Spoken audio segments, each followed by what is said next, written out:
Hey, Vsauce, Michael here, and what do you say we get out of here to space and into an orbit? That way we could just float around and be free from the influence of gravity. Except not really.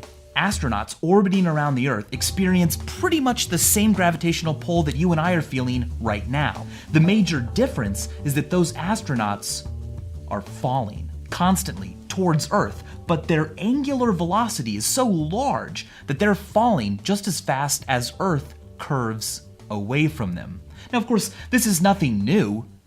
Tun's canon hasn't already taught us. Gravity makes stuff fall, and in particular, Newton realized that it makes objects accelerate towards the Earth the same amount independently of how fast they're moving horizontally. That's called relativity. And of course, orbiting is just falling, but falling where you move horizontally fast enough that the Earth falls away faster. In order to successfully fall and miss the Earth, unless you dug a tunnel, you'd need to be traveling at almost 17,000 miles per hour, or 8 kilometers every second. So you'd probably incinerate from friction with the air well before you had a chance to enjoy the trip.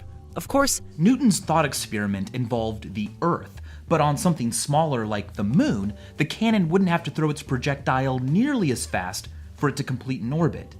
In fact, if you had a powerful enough gun on the Moon, and you fired that gun at the horizon and then waited a little bit, you could get hit in the back of the head by the same bullet. Henry calculated that the bullet would have to travel about 1,600 meters per second, which is exactly how fast the Paris gun fires. Now that's a powerful gun, it's no squirt gun. But if you had a squirt gun out there in space and you fired a stream of water at the sun, how much water would it take to put out the sun? I mean, in general, putting water on something hot would cause that something hot to lose some heat, especially since the water will be frozen because it's out there in space. But here's the issue. The sun is not a big ball of hydrogen on fire. Instead, the sun is powered by fusion. Fusion of hydrogen nuclei, which is kind of like the chemical bonds between the hydrogen and oxygen that make up water, except on a much smaller and much more powerful scale. Now, before I get tackled by nuclear physicists from one side and chemists from the other, let me explain. A bond of any sort, whether between planets, molecules, atoms, nuclei, or quarks, is just a happenstance where two or more particles together have a lower total energy than when they were apart. Like if you get married and your taxes go down. So when you form a bond, that extra energy that the two solitary particles had is released. And because of a little relation we call E equals mc squared, this actually means that the mass of the pair goes down a little bit too. For example, every fusion reaction turns a little bit of hydrogenous mass into light. Sunlight, for example, amounts to a loss of 100 quadrillion kilograms each year. That's the equivalent of a medium-sized asteroid. But stars have a lot of mass. And the more massive a star is, the hotter it burns. And adding a bunch of water to the sun would only cause it to be more massive. So it would burn brighter, not go out. Of course, it would also burn faster, which means that its life would be shorter.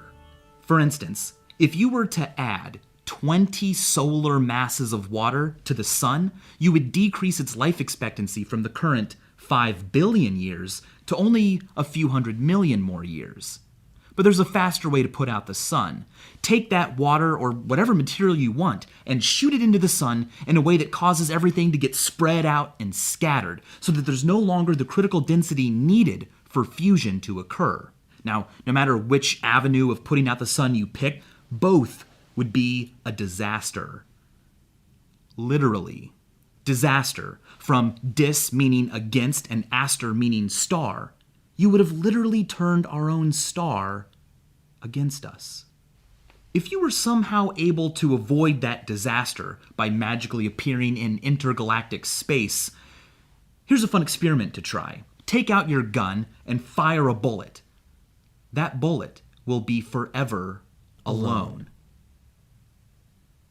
That's because the universe is expanding, and if you were a few megaparsecs away from the nearest galactic cluster, on average those galaxies would be 200 kilometers farther away from you every passing second. In space terms, 200 kilometers a second is pretty slow. It's barely as fast as the solar system orbits the center of the Milky Way, and stars closer to the center of the galaxy can orbit 10 times faster. But a measly bullet travels only a few kilometers every second, and would have no chance of reaching the receding galaxies ever. It makes you realize how tiny we are compared to the scale of the universe. But it also makes you realize how close together we all are here on Earth. Of course, to get from one side of the Earth to the other, you have to fly over half the sphere. So what if instead there were a tunnel through the Earth? Let's jump over to my channel, MinutePhysics, to see what happens. Click here, and I'll see you on the other side.